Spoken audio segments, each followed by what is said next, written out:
Good morning, good afternoon, and good evening, everybody. My name is Hubert O'Hearn, and what you're listening to is Thoughts, Comments, Opinion. The interview that you're going to be hearing is one I recorded with Dave Lordan, who was the editor of the Young Islanders Anthology. And Dave is a fantastic guest with fantastic, strong opinions about writing, about Ireland, about what a true writer should be doing to break through and so forth. And I hope you enjoy it. By the way, one thing you'll hear about halfway through the broadcast is me struggling to try to remember the name of a book. The book that I try and remember is by Dick Seaver, The Tender Hour of Twilight. When we get to the bit where we talk about Beckett and how he was discovered, that's what we're talking about. So, now that you know that, I'll be back at the end to wrap things up. So, I invite you to sit back, relax, fire up a colortini, and listen to the words as they fly through the air. Enjoy.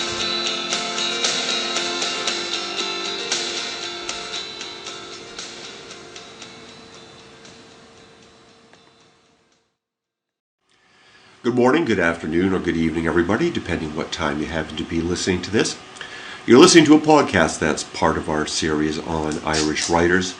And today's guest, or to Dave's guest, I suppose, is Dave Lordan. Dave's a writer, editor, and creative writing workshop leader based in Dublin. He was the first writer to win Ireland's 3 national prizes for young poets. He's also a dramatist, a short story writer and coach, and he is also the editor of a wonderful anthology that came out recently, published by New Island Press, called Young Islanders. Dave, welcome to the podcast. Yeah, thank you very much for having me, Hubert. Great to talk. My pleasure entirely. Let's see, I'm wondering where we should start. Let's see. When did you know that you were going to become a writer? Oh, I think sometimes I think I still don't know if I'm going to become a writer, to be honest with you, Hubert. But Margaret Atwood, I think, has one of the best things to say about this, which is that for many writers and many other kinds of artists, something or some complex of things occurs in their childhood, which forces them to live very much in an imaginary space in reaction to a space which they feel for one reason or another uncomfortable in. So from a very young age, I would have lived in the main, in a world of my own making, inside my brain and so on, in a fantasy environment. Now, that didn't interact with being a writer until much later, because the culture that I come from is a rural working class culture in the west of Ireland, and we weren't a literary culture, we were an oral culture. So my introduction to the power of the word very early on was through ballads, nonsense rhymes, jokes, general crack and banter,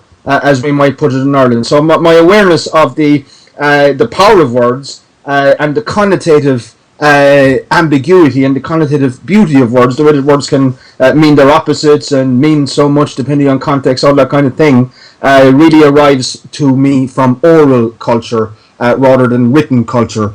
In my secondary school years then, I suppose two or three things happened. Number one, I became interested in post-punk music, specifically people like The Cure and Joy Division and The Smiths, and all the usual college bands and so on. But they were quite unusual in Clonakilty and West Cork. Clonakilty is not New York or Portland, Oregon, but sometimes it's not too far off it either. And so through that, then I would read interviews with people like Robert Smith and Frank Black and Morrissey, and who they were reading. Right. So I'd go to the library then, and you know, the writers that the post-punk musicians and songwriters read were people like Dostoevsky, Albert Camus, and so on and so forth. So I became introduced to the bohemian or a rebel tradition in writing through post-punk musicians, and at the same time as picking up an interest in words and the power of words and the aesthetic of words through the oral culture I was among. And then I started to write poems, and I got good feedback for them, Hubert, you know. People thought I was good at it, you know. And when people tell you you're good at something, you tend to do it again, because there wasn't a lot of things I was good at in the context of the society I was living in. You know, I wasn't good at football or hurling or drinking or fighting, which would be the four things you to make you a man, if you like, where I grew up. So yeah, all of those influences fed in together. Yeah, you know, I think that may be a common theme among we writers, that we take an interest in something and we aren't particularly good at it, so Yeah. we become writers to write about it and participated in that way, you know. Yeah, exactly, and to become somehow at an angle to the context or society we live in, you know, as an observer. Yeah, although I do have to say that I've always believed in writing as not just observation but also intervention, in that you are saying something to and at the context you are in some sort of forlorn hope, I suppose, of impacting upon it one way or another, or at least impacting upon your own place in it. You know, I think that culture is an interesting combination of you know, spontaneous generation all across and manipulated construction of culture, and I like literature which is aware of both those things. I quite agree. You know, it's almost a four-cornered conversation. There's the writer who's having a conversation with the subject and having a conversation with the reader, who in turn is having a conversation with the subject, you know, and Yes. everybody is supplying a vision to everybody else, you know. Yes, and the more people I think that are taking part in that conversation, and distinctively from their own perspective, with their own knowledge, with their own experience, the richer a culture is. I would imagine. You come back to I suppose the origins of literature as we know it in Greece, of course, that great country, and in the form of dialogue, colloquy, catharsis, all of those things which are to do with the personal vision of the writer interacting with and impacting on the greater hemorrhages and discussions and debates and issues that are going on in society. Are we on the same page there, or generally speaking? Indeed, indeed, yes. In terms of Ireland, and I wanted to move here from the time I was 10, but, well, I'm a Pisces, so it takes a long time to get around to anything. Sure. But one of the things that absolutely fascinates me about Ireland is, for a small country of 4 million people, only a shade larger than, say, Toronto is in population, it so punches above its weight in terms of the enormous depth, both quality and quantity of writers. What's your theory about what it is about Irish culture that makes it so rich in literature? I think probably the fact that we're on the air route from London to New York accounts for quite a significant amount of that. I'm skeptical of the idea that Irish culture or literature is any richer really than Honduran or Surinamese or indeed Namibian. We just don't know, because those cultures are generally not expressed in the English language, as we in those terms are fortunate to be. I want to come back on the question of population, because that's an extremely interesting question to do with culture and literature in Ireland. You say there are 4 million people. It's more like 6 million if you include the north of Ireland and the island as a whole. Sure. Yes. And it is growing pretty quickly. Yet we are the only country in the world, whether we say 6 million or 4.5 million for in the Republic, which has less people living in it than in the year 1800. Yes. And I think if you discuss Irish population, the population of ghosts and the population of the absents is so much greater than the population of the living, and the could have been population is so much greater than the is population. I think which accounts for the fascination all through Irish literature, as I read it, with death. The subject of death and absence and ghosts are really, really big in Irish literature, Irish fiction in particular. And the more I read of it, the more I see that. Running through. Of course, the most famous Irish short story is in fact called "The Dead." Yes. So we're not surprised there. But you know what I'm talking about. I think that we Irish we exist culturally in this space, this fortunate space in terms of the culture industry. And of the English language and that kind of thing, but we also exist in this fantastic is the word, isn't it? The space of ghosts, absences, possibilities, failures, defeats, all kinds of things to do with our history that are unresolved. I think the unresolved questions of Irish history ultimately drive the necessity of new literature. Indeed, yes. I'm working on a series of plays with a young Irish singer-songwriter in Dublin named Ciara Donnelly. Yeah. And we were going back and forth, on lyrics and so forth. And she said that, I'm in a melancholy mood. But of course I'm Irish, and Ireland is the land to come to if you want melancholy, Sure. Now, but melancholy naturalism. There you go. Indeed. Yeah.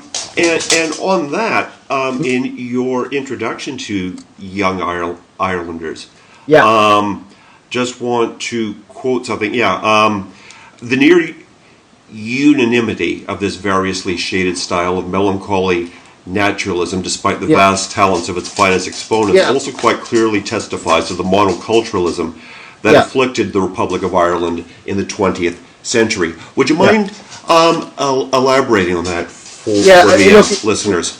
Yeah, I think the significant event in Irish history and culture is the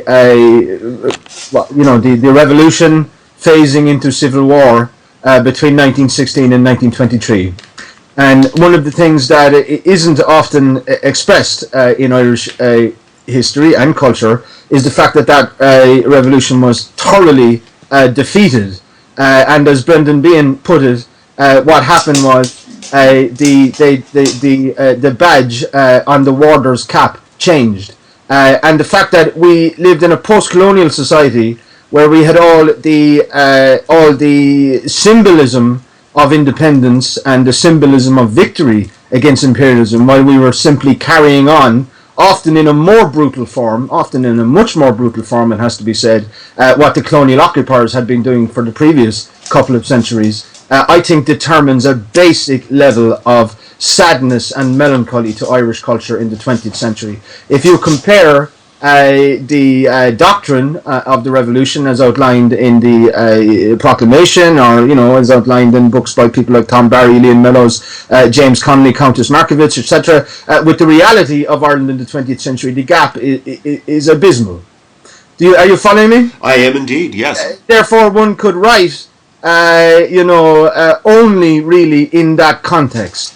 And really, Irish writers in the 20th century, fictional writers, they cast around for, subjects and themes which always ended focusing on failure, disappearance, anger, bitterness, and so on. Liam O'Flaherty is a case in point. Liam O'Flaherty, a great Irish novelist who's been written out of our cultural history for political reasons, is mostly out of print and all that kind of thing, but was one of the best regarded novelists in the world in the 20s and 30s, deservedly so. And his subject was defeat, bitterness, defeat, and catastrophic consequences of the defeat in the Civil War of the Progressive Forces. If we go on to someone like Aidan Higgins, who will be a major writer of the 50s, 60s, and 70s, Aidan Higgins, like William Trevor, focuses on the isolation and the decline and the self-ghosting, maybe is the way to put it, of the liberal Protestant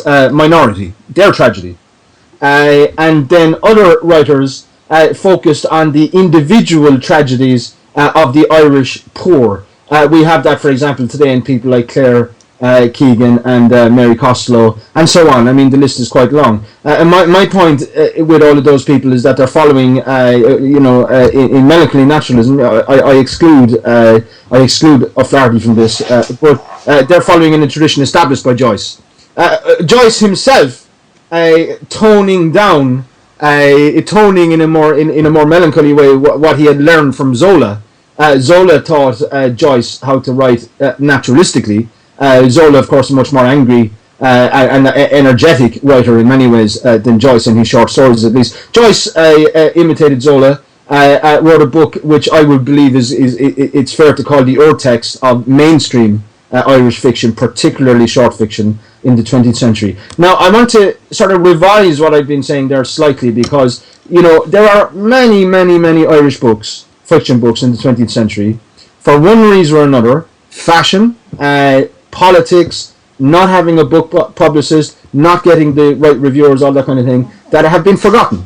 Absolutely. Undoubtedly, yeah. Liam O'Flaherty's the major example of that. Almost forgotten, you could say. But I keep finding books. I read 2 novels in the last 3 or 4 days. One by Sean O'Reilly called The Swing of Things, published by Faber and Faber in 2004. No mention of it in any sort of... It never won a prize or shortlisted, as far as I'm aware. It's out of print. It's an absolutely fantastic book. It runs completely counter to the mainstream of the last 10 or 15 years in Irish fiction, which has been family melodrama. We've got so much of that, it would make you sick. And then secondly, a book by a woman called Melissa Diem called Changeling, which is published in 2004 again by Gillian Macmillan, and is reminiscent in its intensity and subject matter of Roman Polanski's Rosemary's Baby. Is a fabulous novel that I've never heard of. And is only 10 years old. If you take, for example, Desmond Hogan's A Curious Street, published by Picador in 79 or 1980, I could claim to that to have been the best novel written in Ireland after Beckett's trilogy, and so on. Yet nobody talks about it for what I believe are ultimately political or cultural industry reasons. So we have an obscured, pruned, hygienized, commodified history of fiction in the 20th century in Ireland. And the fiction that makes the money, that sells in New York and sells in London and is taken on by the publishers and so on, no matter how aesthetically impressive it might be, generally conforms, with all sorts of the caveats and bylaws included, generally conforms to the melancholy naturalist tradition, which, by the way, Joyce adapted from Zola, reinvented, and then dumped. Right. So, wasn't good enough for him. Exactly. Yeah. Because it's part of the human condition, but it's not the totality of the human condition either. It's part of human representative strategies in fiction, and if we have only one of those, then we are saying there's only one way to imagine things, which is very Borg, not Borges, but Borg, if you ask me. Yes. But there you go. Which was one of the things that I absolutely loved about Young Irelanders, that the dozen stories are individually so different in style and subject and so forth, and yet if you put them all together like pieces of mosaic, they are Irish. Yes. What was the task like in choosing the 12 stories? How many? Yeah, did you have to plow through? I chose 12 writers, and I commissioned out of trust in those writers' work, because I'm familiar with all of their work, admiring of all of their work, as I am of many more writers. But for the sake of this book, I wanted to go as with this kaleidoscopic diversity. Because I believe the best way to look at Ireland today is not through a telescope or a microscope, but through a kaleidoscope, if you like. And what I did was I commissioned a story about Ireland now. Okay. And as simple as that, contemporary Ireland. And I trusted that the writers would respond to that, in their own way, in a passionately committed way, in an aesthetic sense. And I think I was proven right in that.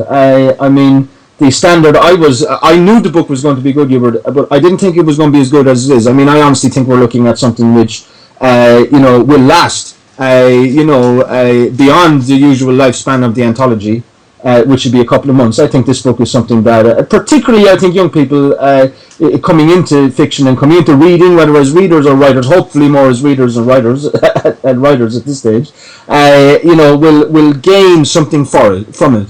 And what they will gain is the idea that it is possible to make fiction in a different way to the mainstream melancholy naturalist or realist tradition, or whatever way you can call it, and still get a readership, and still get an audience, and still make a life as a writer. Because part of what I'm trying to prove in a lot of what I do, Hubert, is that, independent artistic road is still open, despite everything. Absolutely. And it's something that I've been on a crusade for years, both in terms of reviewing and being an editor. Sure. I don't know how writing is taught here, but I know that in North America, and a dear friend of mine, Lance Olson, who teaches writing at the University of Utah, has. I think I've heard of Lance Olson. Have I? He has some publications, I suppose, has he? Yeah. You get along great, and actually, he'll probably be coming to Dublin at some point. But Lance has carried on, and I'm totally with him on this, that the MFA program, where you're taught a formula of fiction, sure, it makes writers write to the formula, write for the audience, instead of writing out of themselves.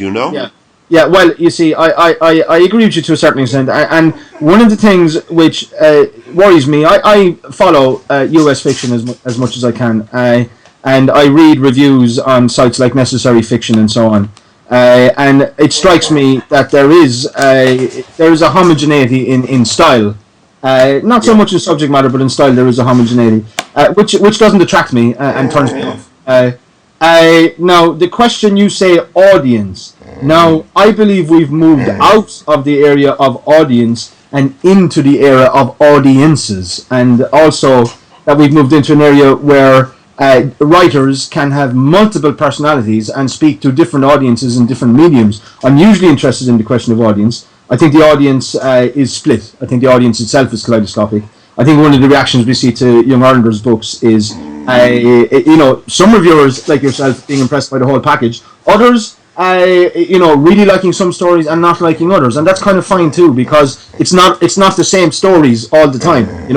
So I guess what I'm trying to say is that there is a range of tastes and a range of audiences, and one of the things that the publishing industry will have to do, even from a commodification point of view, is they will have to learn how to relate to different reading audiences. Even in Ireland, we have maybe 1 million more people able to read, than we had 20 or 30 or 40 years ago. Mm-hmm. Because we had huge illiteracy 30 or 40 years ago, because we didn't have secondary school education for working class people, I know several, we seem to think in Ireland that our books are really aimed at, South Dublin suburban audience, right? Mm-hmm. That's who the books are. That's who the Irish Times, whoever reads the Irish Times. It's a small minority of the population. You're talking maybe 100,000 people, 200,000 people, who are viewed by publishers, up until now, generally speaking, as the literary audience. But I think the literary audience is much bigger than that. You just have to go after it, you know? Exactly.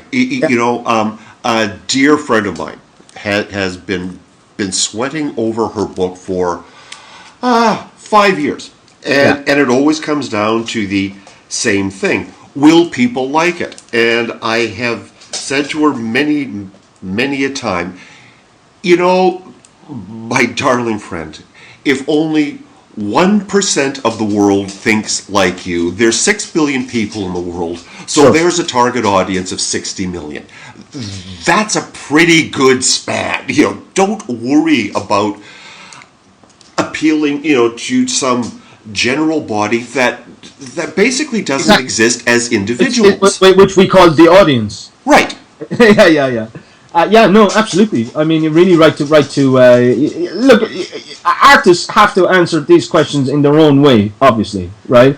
And I myself have answered them in different ways and contradictory ways, over the years. My current thinking is, and I think Young Irelanders overall is a very good example of this, is that it is possible and desirable, right, to be both distinctive, particular, unique, all those kind of things, which we can obviously attach to people like Claire Louise Bennett, for example, a unique writer, and still have a readership, a sustainable readership, still be readable by enough people that can keep you going as a writer. So Indeed, what yes. we need to develop literature is not to develop the audience for one kind of writing, one kind of fiction. We need to develop audiences for various kinds of fiction. I think there's massive possibilities there. In terms of the university system for teaching and writing, I think that has to be completely overhauled. It's not producing diversity.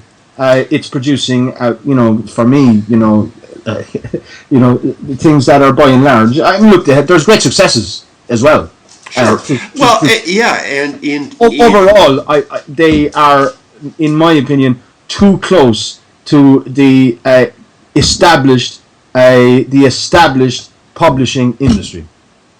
yes. They're a channel for those things. They're a sort of a how would you put it? A kind of a factory for the publishing industry, which may be unfair to a degree, but it's not completely inaccurate either. And certainly, running MFA programs or MAs or MPhils as we call them over here, the same way in 2015 as you would have done in 1975 or 1965, it doesn't make any sense at all. It's like things have changed, ladies. Time to change. The academy is very slow as well.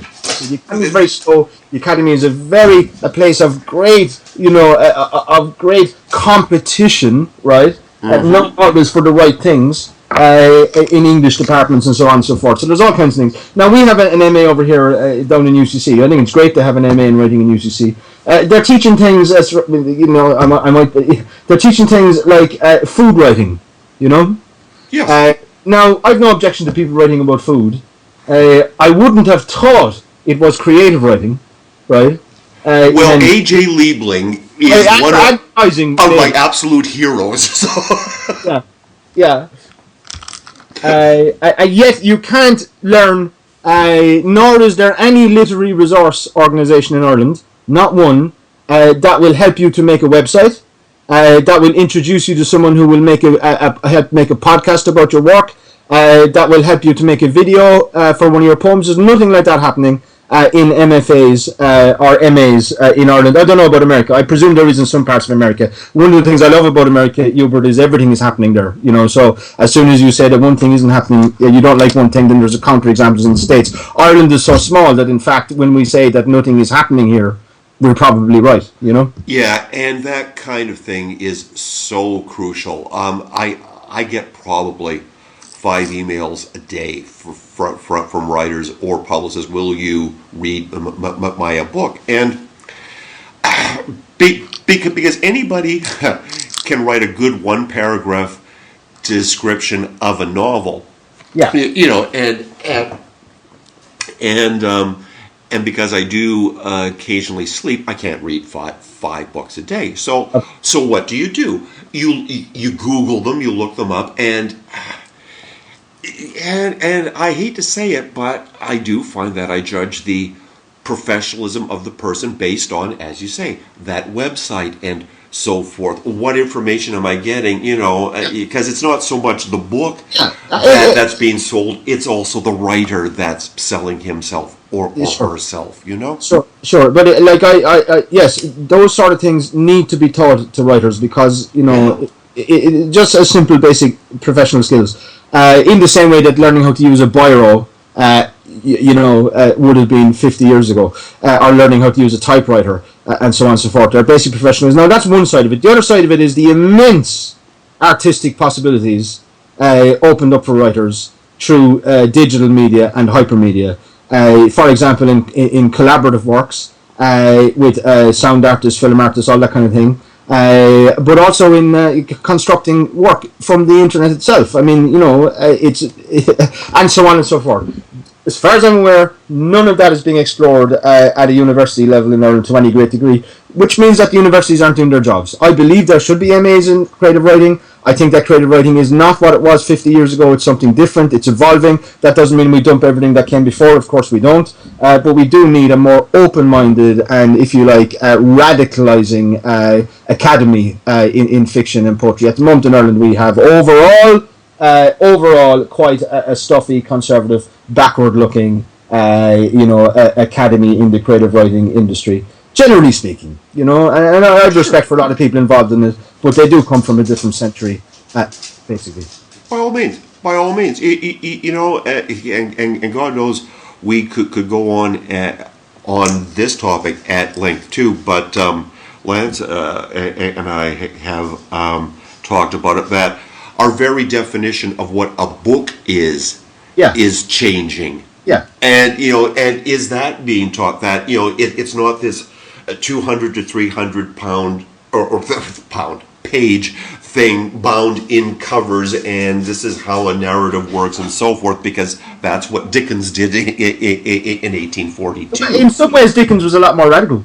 Oh, indeed, yes, he was. Yeah. I just say, serialization. Mm-hmm. I think that's a good idea. Very few people do. I think the internet opens up a lot of possibilities for serialization.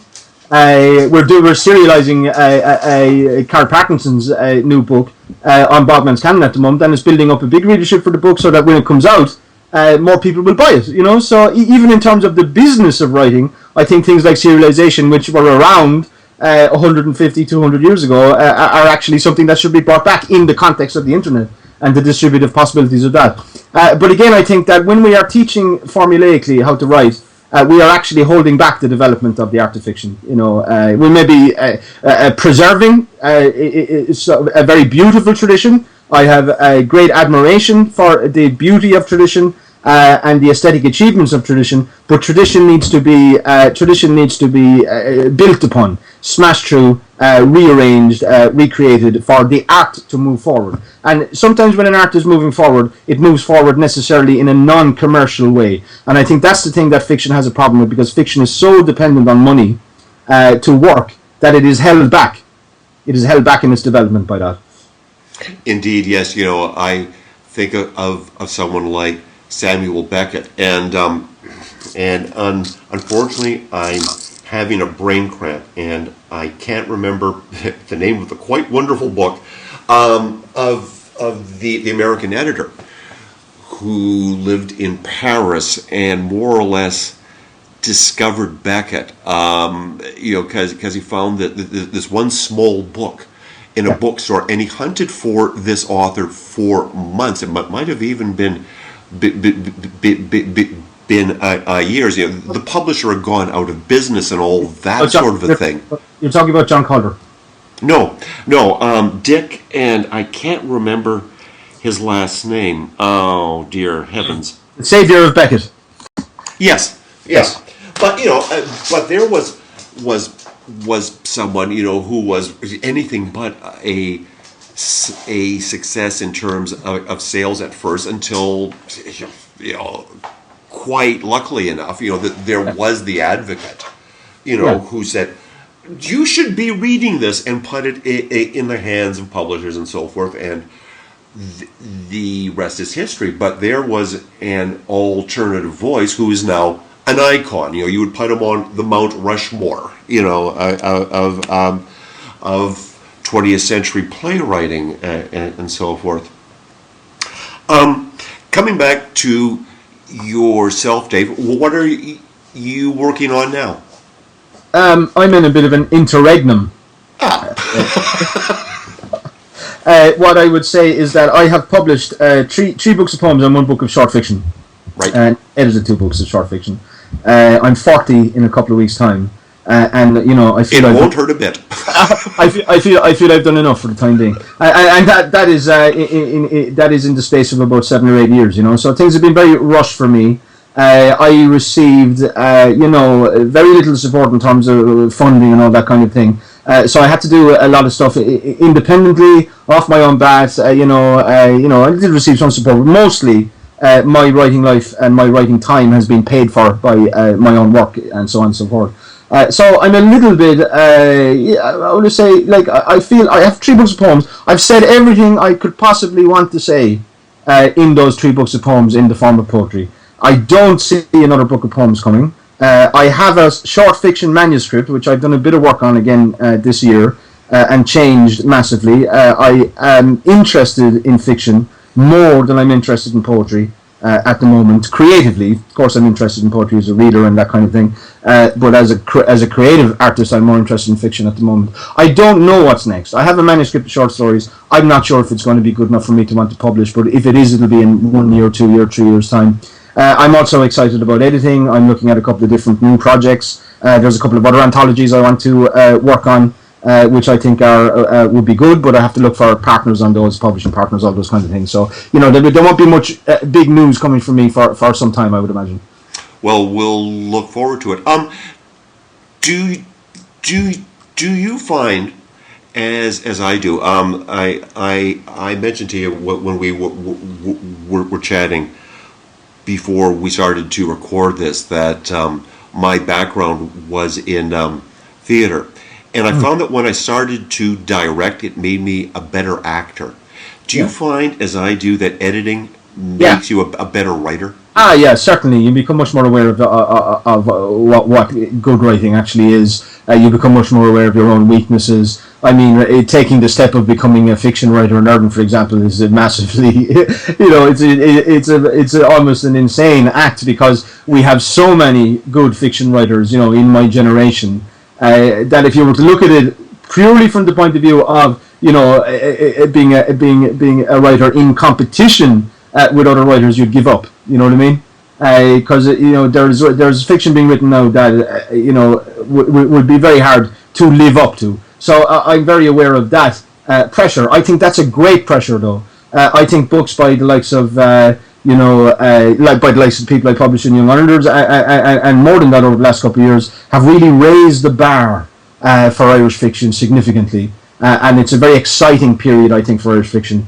I'm excited by the diversity and the commitment to the art I meet in people of widely different artistic sensibilities, such as you find in Young Irelanders. And I think that's great. I think that augurs very well. I think Irish fiction is very strong. I want to be involved in it myself, whether as an editor or writer, both of those things, but each at different paces, I think. I'm totally with you, and I'll mention here and on the record, anytime you run across someone who has the quality that their voice should be heard by a large audience, send them to me. Sure. I look at it this way. I love their work, but Roddy Doyle and John Boyne don't need my help. Someone else might. That's my sentiment exactly. I mean, look. I have various chips on my shoulder. They're not going anywhere now. I'm too late for a new download, if you like. I'm finished in that sense. And one of those again I picked up from my involvement in bohemian circles in the late 80s and early 90s. Which, if it's in the charts, I don't care about it. If it's been pushed at me from every angle, I don't look for it. I look for books that nobody's talking about. Exactly. I look for writers who are coming at things from a position which makes them less likely, in many cases, not in all cases. Obviously, Colin Barrett being the counter example here, who's a great writer in my opinion, and yet has got all the prizes and all the awards.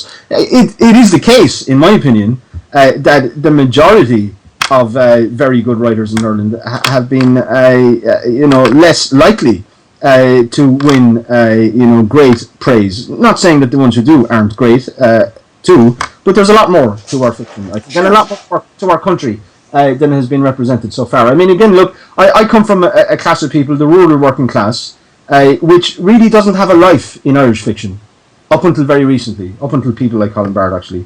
We've many great writers who've written about, the peasantry, or the modern peasantry, which is one of the main topics of Irish writers. But people who live in towns and work in factories, they don't get much of a look in, generally speaking. Yet, they make up, or used to make up, 20-25% of the population, something like that. So, things like that we don't get. And Irish literature, for me, often in its 20th century incarnation, is often more interesting, or certainly more disturbing, in what it doesn't write about than what it does, I mean, we had a system of incarceration for poor children in this country, a system of, mass slavery, mass paedophile ring, mass gang rape of tens of thousands and hundreds of thousands of children for a whole century, which doesn't appear in Irish literature. And that's not because, very rarely appears in Irish literature, I should say. It does appear in one or two very courageous writers. But other than that, didn't get much of a mention, not because nobody knew about it, but because people chose not to write about it. Mm-hmm. So, I think I hope in the 21st century in Ireland that we will write about the things we're not supposed to write about as much as we write about the things we're expected to write about. That's all I hope. I think that that's a perfect place to sum this up. So for the listeners, we've been talking to Dave Lordan. His most recent book of poetry is The Lost Tribe of the Wicklow Mountains. Dave, I thank you incredibly for your insight, and I look forward to your next book. Thank you, Robert. Great to chat. Love chatting. Fantastic.